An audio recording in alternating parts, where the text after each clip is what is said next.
दोस्तों आज की कहानी है मुझे तो छोटी बहन पसंद है। दोस्तों कहानी शुरू करने से पहले अगर हमारे चैनल को सब्सक्राइब नहीं किया हो तो कर लीजिए ताकि आपके पास पहुंचे हर रोज नया वीडियो। पापा ये तो डिम्पी मौसी और मम्मा की बहुत पुरानी तस्वीरें शायद शादी से पहले के। अरे हाँ, कॉलेज की फेयरवेल पार्टी की। मम्मा ने कुछ बताया तो था पर आपके कबट में कैसे? नंदी ने पता अनुराग से पूछा। इस तस्वीर के पीछे तेरे पापा के एक तरफा प्यार को मिली मंजिल की कहानी, अनुराग ने हंसकर कहा। छोड़ो पापा, आपकी तो अरेंज मैरिज थी आपके जमाने में। प्यार व्यार बताओ ना, ये तस्वीर आपके पास कहाँ से आई? नंदी ने जिद करने लगी। अरे तुम्हारे जमाने की तरफ सब खुला या बेशर्मी नहीं थे। बाकी जवान दिल तो तभी धड़कते थे, बड़ों का लिहाज और समानता। जो दिल की बात यहाँ तो दिल में ही रह जाती, या शादी के बाद ही बयां की जाती थी।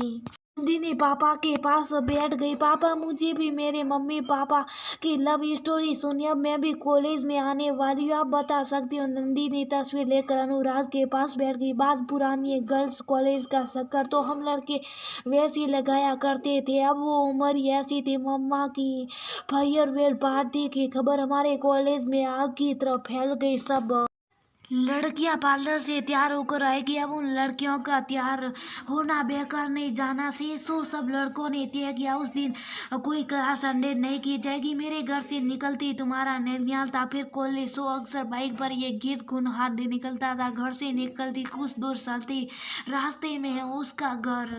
हाउ रोमांटिक पापा। फिर नंदिनी ने उत्साह पूछे। कुछ साल चक्कर काटने के बाद जब तुम्हारी माँ ने घास नहीं डाली तो मैं इंजीनियरिंग की पढ़ाई के लिए बाहर चला गया। ना अपनी पसंद किसी को बता पाया ना उसकी जान पाया। जॉब के बाद सोचा अब सेंट्रल अब मैं हिम्मत कर तुम्हारी माँ को प्रपोज करूंगा। लेकिन घर पे ये तस्वीर देख मेरी खुशी का ठिकाना नारा। माने का अग्रवाल जी की बेटी का रिश्ता आया। मैं तेरी दादी के सामने शराफत से सीधा खड़ा था पर मन ही मन बहुत खुश था। लड़की देखने गया तब दिमाग खराब हुआ जब तुम्हारी मौसी साई लेकर आई। उस जमाने में जिस लड़की को देखने जाओ उसकी बहनों को छुपा दिया जाता था कि लड़के का दिल किसी दूसरी बहन पर ना आ जाए। मैं बिना कुछ के घर आ गया।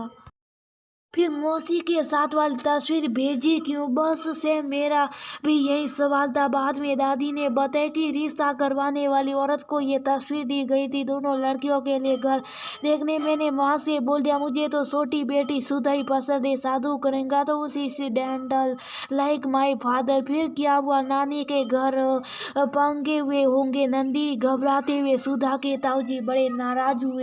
प्लीज घर में लड़की देनी नहीं, पर तुम्हारे नानी जी इंजीनियर लड़का हाथ से जाने नहीं देना चाहते थे। मेरे तुम्हारी माँ को पसंद करने की वजह से दोनों भाइयों में काफी समय तक बोलचाल बंद रही। ताऊ जी ने नानी जी को ये तक कह दिया कि शादी में ना तो वो आएंगे ना ही कुछ मदद करेंगे। तुम्हारी नानी जी शायद पीछे हट भी जाती पर मेरे इदारे मजबूत है। मैंने कहा मुझे कुछ नहीं चाहिए, मैं एक जोड़े में मंदिर में फेरे कर अपनी दुल्हन ले आऊंगा जो तुम्हारे नानी जी को हाँ करनी पड़े। वाह। नंदिनी की बात सुन सुधा अंदर आ गई। अनुराग के हाथ में कॉलेज की वो तस्वीर देख सब समझ गई। कुछ तो शर्म करो, जवान बच्ची को अपनी आशिकी के किस्से सुना रहे।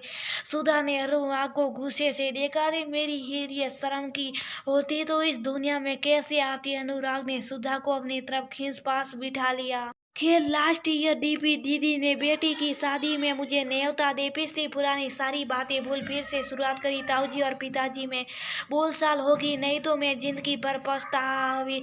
सुधा की आंखें नम होगी। सच में तस्वीरें कितनी अनमोल होती है, एक तस्वीर में कितने सारे इमोशनल होते। नंदी ने अपने माता पिता को गले लगाते हुए बोला।